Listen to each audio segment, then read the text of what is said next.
বাংলাদেশে বৈষম্য বিরোধী আন্দোলন এতটাই তীব্রতা পেয়েছিল যে বাংলাদেশের প্রধানমন্ত্রীর পদ থেকে শেখ হাসিনাকে পদত্যাগ করতে হয় এবং গতকাল আচমকা যখন এই খবর ছড়িয়ে পড়ে তারপরেই বাংলাদেশের প্রধানমন্ত্রী পদ থেকে পদত্যাগ করে সঙ্গে সঙ্গেই শেখ হাসিনা কিন্তু সেখান থেকে গণভবন থেকে একটি হেলিকপ্টারে ওঠেন এবং সেই হেলিকপ্টারে করে বাংলাদেশের একটি সীমান্তবর্তী এলাকায় এসে বাংলাদেশের যে বিমান সে বায়ুসেনার বিমানে করে ভারতের হিন্ডেন এয়ারবেসে চলে আসেন বাংলাদেশের প্রাক্তন প্রধানমন্ত্রী তথা দেশ থেকে পালিয়ে চলে আসেন ভারতের হিন্ডেন এয়ারবেসে শেখ হাসিনার সেই ছবি আপনারা দেখতে পাচ্ছেন। এবং গত 24 ঘন্টা ধরে আপনাদের জানিয়ে রাখছি, এই মুহূর্তের বড় খবরের দিকে নজর রাখছি।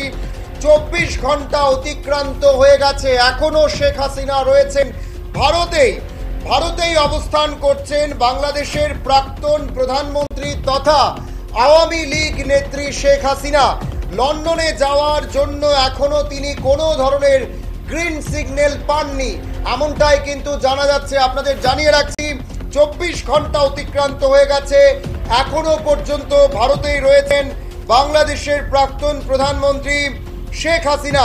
24 ঘন্টা অতিক্রান্ত হওয়ার পরেও বায়ুসেনার বিমান ঘাঁটিতেই রয়েছেন 24 ঘন্টা ধরে। গত 24 ঘন্টা ধরে হিন্ডেন বিমান বেসের হিন্ডেন যে বায়ুসেনার বিমান ঘাঁটি রয়েছে সেখানেই রয়েছেন শেখ হাসিনা, সেখানেই তিনি অবস্থান করছেন গত 24 ঘন্টা ধরে। আপনাদের জানিয়ে রাখছি, বাংলাদেশ ছেড়ে ভারতে তিনি আশ্রয় নিয়েছিলেন, আর সেই আশ্রয় নেওয়ার পর গত 24 ঘন্টা ধরে যে এয়ারবেসে তিনি এসে ল্যান্ড করেছিলেন, অবতরণ করেছিলেন উনার বিমান, বাংলাদেশের প্রাক্তন প্রধানমন্ত্রী শেখ হাসিনা এবং উনার বোন শেখ রাহানা দুজনেই কিন্তু রয়েছেন হিন্ডেন এয়ারবেসে অর্থাৎ বায়ুসেনার বিমান ঘাঁটিতে।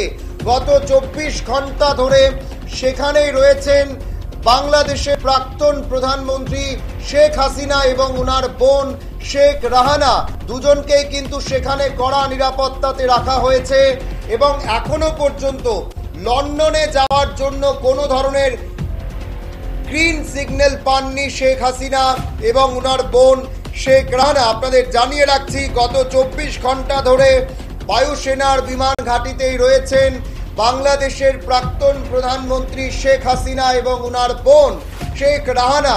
পদত্যাগ করার পর সেখান থেকে পালিয়ে আসেন, বাংলাদেশ থেকে পালিয়ে একটি হেলিকপ্টারে করে তিনি চলে আসেন বাংলাদেশের সীমান্তবর্তী একটি জায়গায় এবং সেখানে বায়ুসেনার বিমানে করে বাংলাদেশের বায়ুসেনার বিমানে করে ভারতের একটি বিমান ঘাঁটি হিন্ডেন যেটা দিল্লিতে গাজিয়াবাদে রয়েছে সেই ঘাঁটিতে বায়ুসেনার ঘাঁটিতে বিমান ঘাঁটিতে এসে অবতরণ করে বিমান এবং গত 24 ঘন্টা ধরে সেখানেই রয়েছেন শেখ হাসিনা, এমনটাই কিন্তু এখনো পর্যন্ত জানা যাচ্ছে।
যে খবরটার দিকে আমরা নজর রাখছিলাম, গতকাল বাংলাদেশের প্রধানমন্ত্রীর পদ থেকে পদত্যাগের পর ভারতে এসে তিনি কিন্তু এখনো পর্যন্ত শেখ হাসিনা রয়েছেন গত 24 ঘন্টা ধরে হিন্ডেন যে এয়ারবেস রয়েছে বায়ুসেনার যে বিমান ঘাঁটি রয়েছে সেখানে অবস্থান করছেন। কি ইতিমধ্যে কিন্তু যেটা জানা যাচ্ছে যে লন্ডনে যাওয়ার জন্য কোনো ধরনের গ্রিন সিগন্যাল এখনো পর্যন্ত পাননি শেখ হাসিনা কিন্তু সেটার জন্যই অপেক্ষা করছেন। লন্ডন এখনো পর্যন্ত কিন্তু শেখ হাসিনাকে সেই গ্রিন সিগন্যাল দিচ্ছে না যাওয়ার জন্য। যতক্ষণ পর্যন্ত তিনি সেই লন্ডনে যাওয়ার জন্য সেখানে গ্রিন সিগন্যাল পাবে না, ততক্ষণ পর্যন্ত কিন্তু তিনি সেখানেও যেতে পারছেন না।